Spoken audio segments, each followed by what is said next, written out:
Car crashes from drunk driving in Dane County so far this year have spiked far over the last 5 years. There were 80 alcohol-related crashes from January to June this year. That's compared to the previous 5-year average of 57 in that time frame.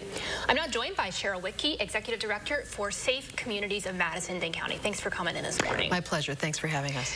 Are deaths from drunk driving also up compared to the last 5-year average? Yes.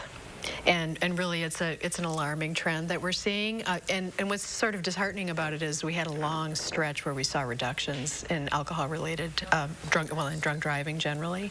And so to see this increase, is really a tragedy.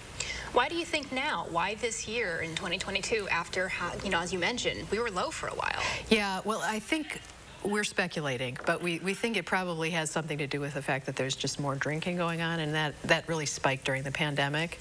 I mean, for example, EMS calls related to alcohol went up about 40% during the pandemic. So it could be, an artifact of that.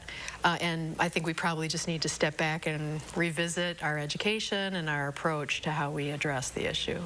And one thing mentioned in this data is that this may not actually fully encompass all of the deaths, all the crashes potentially? That's right. So the Traffic Safety Commission, which is a commission of nearly 50 organizations, meet quarterly to look at the data from the previous quarter. And sometimes we don't have all the information about the toxicology reports, for example. Yeah, I mean, this feels like a tragic setback. It feels like as a society, we've been moving away from that. It's more socially stigmatized. There's so many other safe options for getting a ride when you've had a few drinks.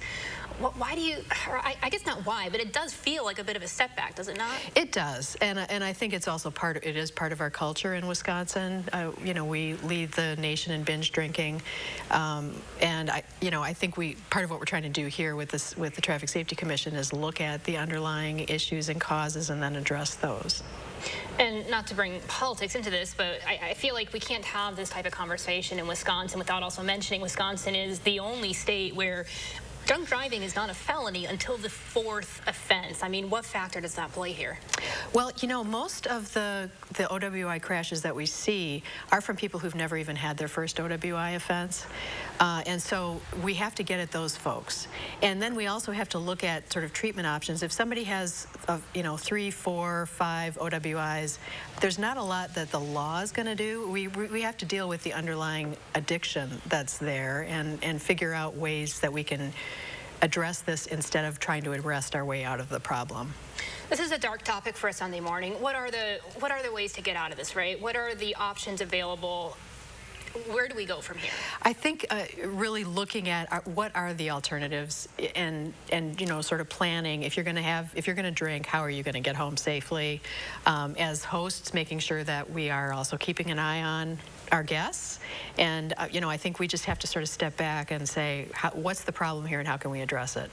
And I want to take a moment here to, remember the lives lost from this, right? One thing that comes in mind, this wasn't this year, but last year, 3 teenagers in the Middleton area who lost their lives in a drunk driving crash. Jack Miller, Evan Crowdwell, Simon Balesi, and others. Those are 3 that made a lot of headlines. Again, 3 lives lost way too soon. I mean, this is tragic. There's ways to prevent this. Absolutely, and a momentary lapse of judgment. Having too much to drink without even giving it any thought, and then imagining the impacts on these families, on the community, on the first responders, on everyone involved. Yeah, and our thoughts to all victims' families who have had serious injuries or loss of lives to this issue. Thank you for coming in. Again, if you're out of the bars this weekend, find a safe way to drive. Yes, thank you. All right, we will be right back.